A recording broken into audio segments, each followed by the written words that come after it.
Hello student, good evening, नमस्कार, welcome. स्वागत है आप सभी का जीएसपीपी ऑफिशियल यूट्यूब चैनल पर। मैं हूं देवाशीष और आज की इस वीडियोस में हम समझेंगे रेस्पिरेटरी फेल्योर के बारे में। So let's begin start. चलिए शुरू करते हैं।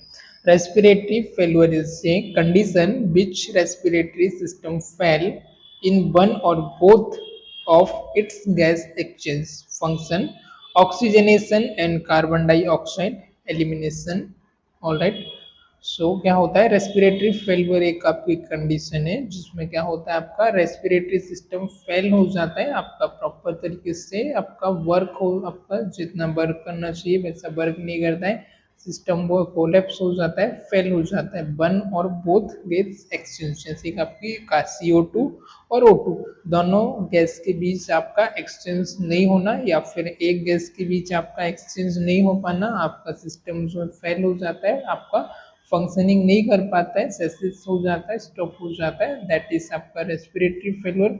ऑक्सीजन एंड कार्बन डाइऑक्साइड का एलिमिनेट नहीं कर पाना, गैसेस को एक्सचेंज नहीं कर पाना।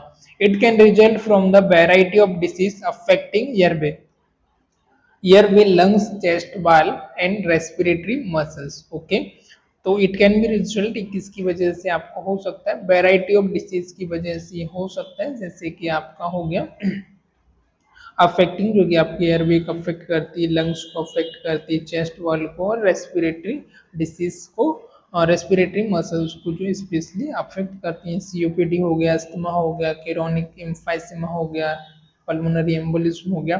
तो ये सारी चीज़ों की वजह से क्या होता है, मल्टीपल यहाँ पर आपके कॉजेज रिस्क फैक्टर हो सकते हैं। निमोनिया हो गया, पल्मोनरी एडिमा हो गया, शॉक हो गया, स्ट्रोक हो गया, है ना। तो ये सारी चीजें आपकी मस्कुलर डिस्ट्रोफी हो गई, अस्थमा हो गया, निमोनिया, तो ये भी आपका एक डिसीज एसोसिएटेड आ सकती है। मतलब कि आपका रेस्पिरेशन जो है वो फेल हो जाना, एक कंडीशन होना जहां पर जाकर के आपका रेस्पिरेटरी सिस्टम आपका गैसेस को एक्सचेंज करने में, उनको एलिमिनेट करने में, आपके लंग्स से बाहर निकालने में फेल हो जाना, अपना वर्क नहीं कर पाना, that is respiratory failure condition, जब आपके कार्बन डाइऑक्साइड और ऑक्सीजन का एलिमिनेट नहीं कर पाना। इट कैन बी रिजल्ट क्यों हो सकता है आपका? वेरियस अलग अलग टाइप्स की आपकी डिसीज की वजह से जो कि आपके अफेक्ट करती है, जैसे कि आपकी एयरवे की हो गई, लंग्स की हो गई, निमोनिया हो गया, अस्थमा हो गया, एम्बोलिज्म हो गया, स्ट्रोक हो गया, शोक हो गया, COPD हो गया, ARDS हो गया।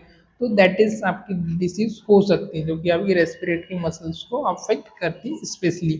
अब इसके टाइप भी दो टाइप का होता है। फर्स्ट वन आपका आ जाता है टाइप 1 में आपका हाइपोजेमिक रेस्पिरेटरी फेल्यूर, सेकेंड आता है आपका हाइपर कैप्निक रेस्पिरेटरी फेल्यूर। तो आपका फर्स्ट आ जाता है हाइपोजेमिक। हाइपोजेमिक में क्या होता है? Characterise by the low level of oxygen. यहाँ पर क्या होता है आपका ऑक्सीजन का लो लेवल हो जाता है, कितना आपका 60 mmHg से कम हो जाना, लेस देन आपका O2 60 mmHg से कम होना, विथ नॉर्मल और लो कार्बन डाइऑक्साइड लेवल। साथ ही साथ इसके क्या हो सकता है, कार्बन डाइऑक्साइड का लेवल या तो नॉर्मल हो सकता है या फिर लो हो सकता है, पर जो आपका O2 का लेवल है वो कितना आपका less than 60 mm of Hg होना, दैट इज आपका क्या हो गया, hypoxaemic respiratory failure. Okay, common cause इसका क्या होता है आपका? निमोनिया हो गया आपका, राइट, पल्मोनरी एडिमा हो गया, एक्यूट रेस्पिरेटरी डिस्ट्रेस हो गया, ARDS syndrome and pulmonary embolism. ये इसके क्या होते हैं? कॉमन कॉजेस होते हैं। एक बार और मैं रिपीट करूंगा, निमोनिया हो गया, पल्मोनरी एडिमा हो गया, acute respiratory distress, ARDS syndrome और पल्मोनरी एम्बोलिज्म, ये इसके कॉमन कॉजेस हो सकते हैं। देन आ जाता है आपका type 2 hypercapnic respiratory failure. Type 2 hypercapnic respiratory failure, let's see, characterized by elevated carbon dioxide, right. इसलिए उसमें हमने क्या देखा था, O2 का लेवल कम हो रहा था और CO2 का लेवल या तो कम हो सकता है या फिर नॉर्मल हो सकता था, पर यहाँ पर क्या बताएं, एलिवेटेड। आपका जो कार्बन डाइऑक्साइड का लेवल है वो इंक्रीज हो जाएगा, एलिवेट हो जाएगा इन द ब्लड। कितना होगा होगा आपका elevated carbon dioxide level PCO2 more than 50 mm of Hg। कितना? 50 mm ऑफ Hg से ज्यादा हो जाना, 50 mm of Hg, right. So often associated with hypoxia, ये किससे आपका एसोसिएटेड हो सकता है? हाइपोक्सीमिया से आपका ट्रीटेड हो सकता है। Commonly cause include chronic obstructive pulmonary disease. Commonly जो कॉज होता है वो किससे होता है? सीओपीडी से। सीओपीडी का फुल फॉर्म होता है chronic obstructive pulmonary disease. Severe asthma की वजह से भी हो सकता है। ड्रग का ओवर डोज लेने की वजह से, ओवर यूज की वजह से भी आपका हो सकता है। कुछ आपको न्यूरोमस्कुलर डिसीज होती है उसकी वजह से भी आपका हो सकता है। न्यूरोमस्कुलर डिसीज मीन्स आपका न्यूरॉन्स मसल्स को प्रॉपर आपका कॉन्टेक्ट रिलैक्स नहीं कर पा रहे हैं, स्पेशली आपकी और रेस्पिरेटरी मसल्स में कोई भी डैमेज हो गया तो दैट इज एक रीजन हो सकता है। एंड चेस्ट वॉल एबनॉर्मलिटी, और आपकी जो चेस्ट वॉल है उसमें आपका किसी प्रकार का कोई भी एबनॉर्मलिटी है, चेस्ट वॉल एबनॉर्मलिटी, तो एक रीजन आपका ये भी हो सकता है। फिर हम बात करेंगे कॉजेस एंड रिस्क फैक्टर के बारे में, क्या क्या इसके कारण हो सकते हैं, क्या क्या इसका रिस्क फैक्टर होगा। तो फर्स्ट वन यहाँ पर आपका आ जाएगा, ओके ऑलराइट। फर्स्ट वन आपका जो कॉजेस माना जाएगा blockage, sorry, too little air flow और blood flow to the lungs. Lungs में आपका बहुत ही कम आपका एयर का फ्लो होना, और आपका दूसरा क्या होना, आपके ब्लड का कम फ्लो होना, एक रीजन ये हो सकता है। ब्लॉकेज होना, ये आपके किसी भी स्पेशली आपके रेस्पिरेटरी में ब्लॉकेज होना, स्कैरिंग होना, कमी होना, और फ्लूइड आपके लंग्स में फिल होना, right. Inability to breathe properly और डीपली, आप इनेबल होना, डीपली आपको प्रॉपर ब्रीथ नहीं कर पाना, और इसकी वजह से भी आपको हो सकता है प्रॉपर ब्रीथ नहीं कर पाना। एयरवेल और लंग डिसीज आपकी हो सकती है, जैसे कि हमारा सीओपीडी हो गया, अस्थमा हो गया, निमोनिया हो गया, interstitial lung disease. Chest wall and neuromuscular disorder, chest wall and neuromuscular disorder में जैसे एमायोट्रैफिक लेटरल स्क्लेरोसिस हो गया आपका, यूलियन बेरी सिंड्रोम और myasthenia gravis, right. Myasthenia gravis में आपकी जो मसल्स है वो वर्किंग नहीं कर पाती है, कॉन्टेक्ट एंड रिलैक्स नहीं हो पाती, दैट इज आपका पैरालाइज ऑफ मसल्स हो जाना। Okay, central nervous system disorder, अब आपको सीएनएस का कोई भी डिसऑर्डर है, एग्जांपल के लिए होना आपका स्ट्रोक हो गया, ट्रॉमेटिक ब्रेन इंजरी होना, ड्रग ओवरडोज होना, दैट इज राइट। फिर एक्यूट कंडीशन में जैसे ARDS, acute respiratory distress syndrome, sepsis, कोई भी आपको इन्फेक्शन होना, सेप्टिक शॉक होना, पल्मोनरी एम्बोलिज्म होना, पल्मोनरी एम्बोलिज्म के बारे में ऑलरेडी हम पढ़ चुके हैं। तो ऑल अबाउट जितनी भी हमारे रेस्पिरेटरी सिस्टम की डिसीजेस हैं, वो डिसीज की वजह से या वन एक डिसीज हो सकती है, एक से ज़्यादा डिसीज हो सकती है। आपके लंग्स की जो आपकी स्ट्रक्चर है, आपकी लंग्स की जो वॉल है, वहाँ पर आपका लंग्स में प्रॉपर तरीके से टिश्यू को आपके ऑक्सीजन नहीं पहुँच पाना, आपका ऑक्सीजन का सप्लाई नहीं हो पाना, ब्लड का सप्लाई नहीं हो पाना, ब्लॉकेज आने की वजह से आपको ये आपको हो सकता है आपका क्लिनिकल एक आपकी कंडीशन होती है जिसमें आपका फेल हो जाता है लंग्स आपका फंक्शन करना, प्रॉपर वर्क करना, जिसमें कि आपका गैसेस का एक्सचेंज होना, एलिमिनेट होना कार्बन डाइऑक्साइड का, O2 का, या तो एक का हो सकता है या दोनों का, वो आपका पॉसिबल नहीं होता, वो आपका फेल हो जाता है, दैट इज आपका रेस्पिरेटरी फेलवर। ऑलराइट, तो इसके रिस्क फैक्टर क्या क्या हो सकते हैं? स्मोकिंग हो सकती है, यदि आप ज़्यादा स्मोक करते हैं और स्मोक से जो आपको धुआं जाता है वो क्या करता है, आपका फॉग आपके लंग्स को डैमेज करता है, आपकी स्पेशली एल्वियोलाई को क्या कर देता है, नेक्रोस करना शुरू कर देता है, आपका पूरा ब्लैक हो जाता है।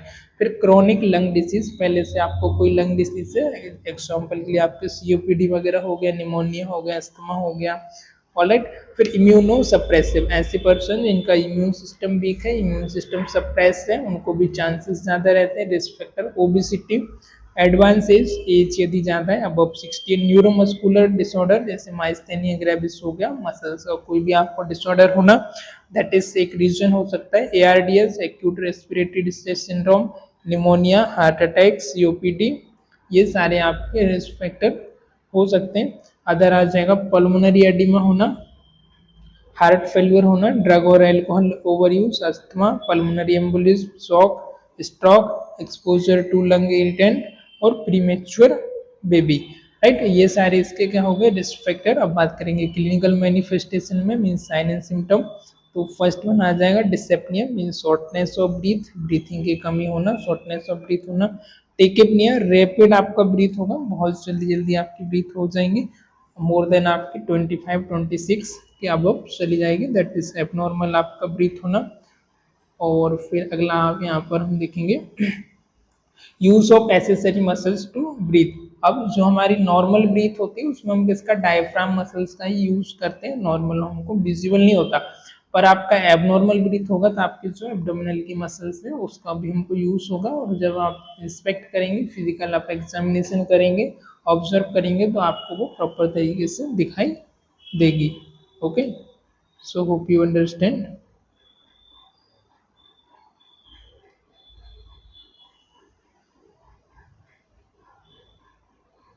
ऑलराइट,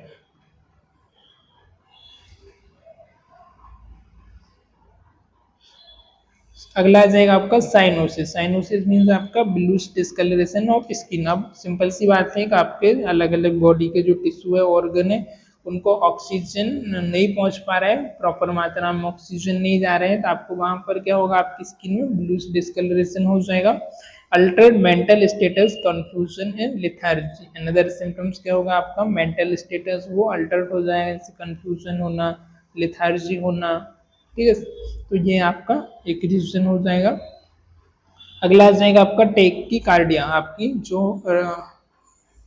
हार्ट रेट है वो रैपिड हो जाना, इंक्रीज हो जाना। डायफोरेसिस मतलब आपको एक्सेसिव स्वेटिंग होना, रेस्टलेसनेस होना, बेचैनी होना, ब्लर विजन होना, आंखों के सामने आपके धुंधला धुंधला दिखना, अंधेरा छा जाना, कफिंग होना, कफिंग के साथ साथ आपको ब्लड होना, हीमोप्टिसिस होना, और पल्मोनरी हाइपरटेंशन भी आपको हो जाएगा। ये आपके साइन एंड सिम्टम होंगे। फिर हम बात करेंगे डायग्नोस्टिक एवेल्युएशन के बारे में। तो फर्स्ट वन आप यहाँ पर करा लोगे आर्टेरियल ब्लड गैस, एबीजी। इसमें आप फाइंड आउट करोगे कार्बन डाइऑक्साइड का लेवल कितना है, O2 का लेवल कितना है, आपका पेशेंट एसिडोसिस है, एल्कलोसिस है, व्हाटएवर, वो आपको फाइंड आउट करने के लिए गैसेस का एबीजी आप यहाँ पर करा लेंगे।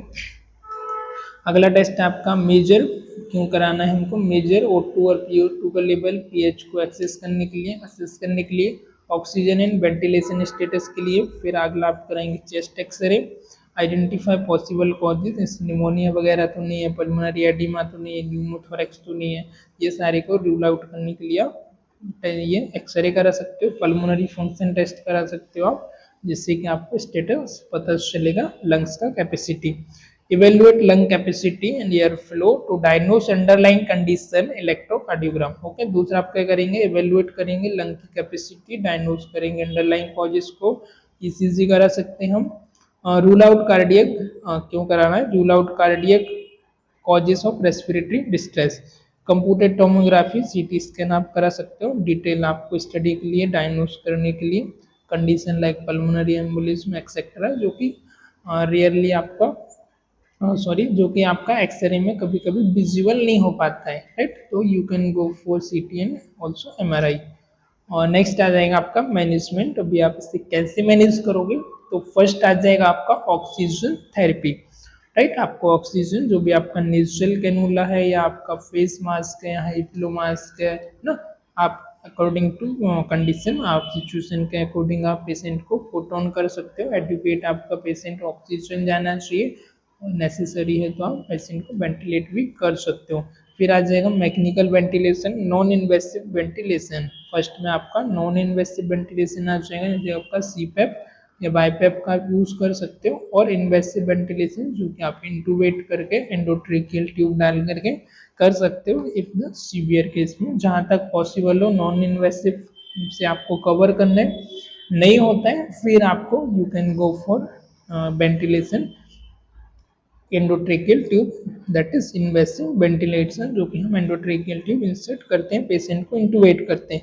ऑलराइट, फिर आ जाएगा आपका मेडिकेशन। मेडिकेशन में आप कौन कौन सी दोगे, ब्रोंको डायलेटर जो कि आपके ब्रोंक्यूल्स को डायलेट करेगी और आपको ऑक्सीजन प्रॉपर तरीके से जाएगी।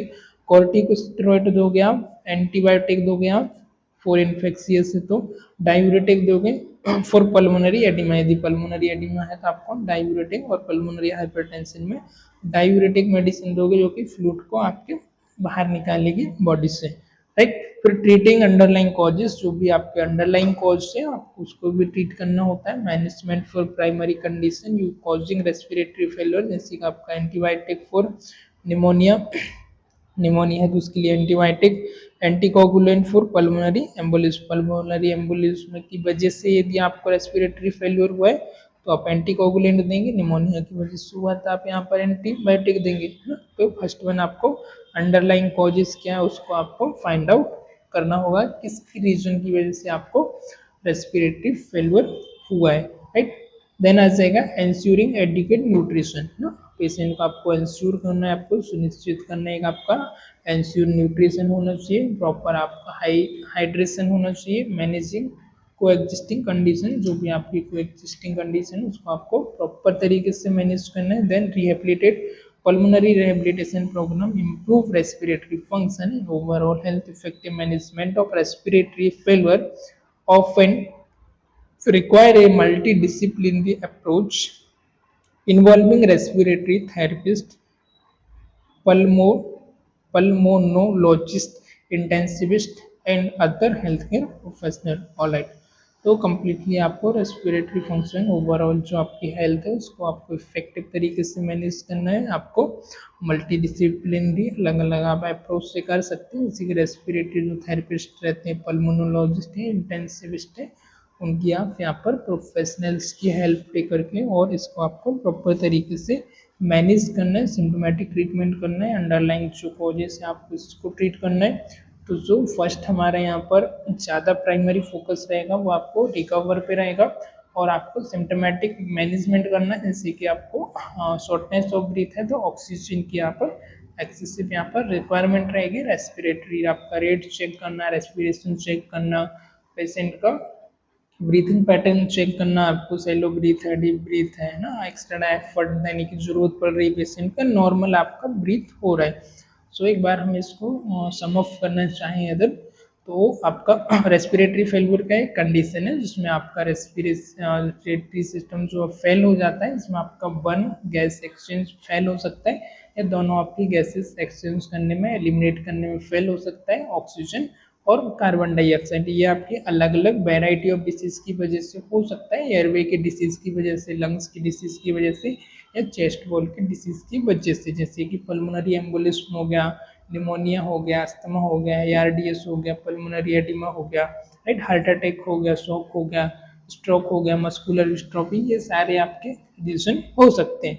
फर्स्ट टाइप में आता है आपका हाइपोजेमिक। हाइपोजेमिक में आपका क्या होता है, O2 आपका less than 60 mm of Hg हो जाता है नॉर्मल से, और CO2 का लेवल या तो नॉर्मल हो सकता है या फिर कम भी हो सकता है। इसके कॉमन कॉज होते हैं pneumonia, pulmonary oedema, acute respiratory distress, ARDS syndrome.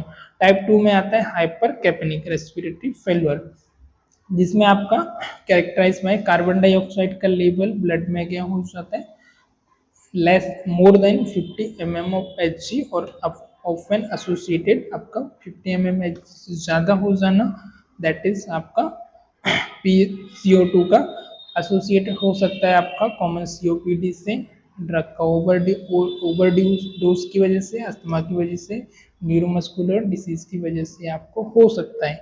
Causes इसका कम आपके एयर फ्लो कम होना, ब्लड में ऑक्सीजन का आपका कम पहुंच पाना, ब्लॉकेज होना आपके किसी भी रीजन में रेस्पिरेटरी के, ब्रीथिंग आपका प्रॉपर नहीं हो पाना, इनेबिलिटी होना, डीप ब्रीथ में कफ होना,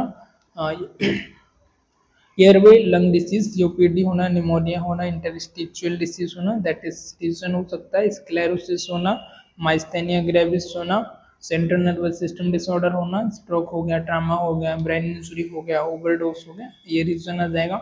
रिस्क फैक्टर में स्मोकिंग हो गया, क्रॉनिक लंग डिसीज हो गया, immunosuppressive, obesity, advances, neuromuscular disorder, ARDS, pneumonia, heart attack, COPD, pulmonary oedema, heart failure, drug overdose की वजह से, अस्थमा की वजह से, पल्मोनरी एम्बोलिज्म, शॉक होना, स्ट्रोक होना, premature baby, that is risk factor.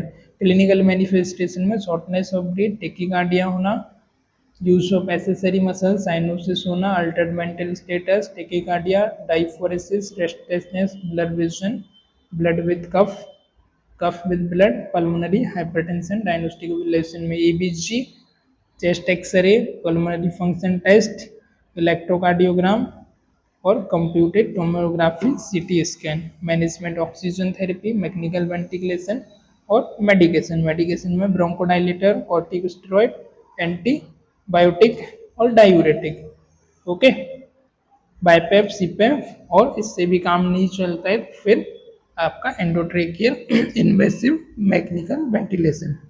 Supportive care में adequate nutrition, hydration management, coexisting disease, rehabilitation programme. Alright, so I hope आपको आज का लेक्चर समझ आया होगा, आपको अच्छा लगा होगा। मिलते हैं किसी और वीडियोस में, तब तक के लिए बाय बाय, टेक केयर।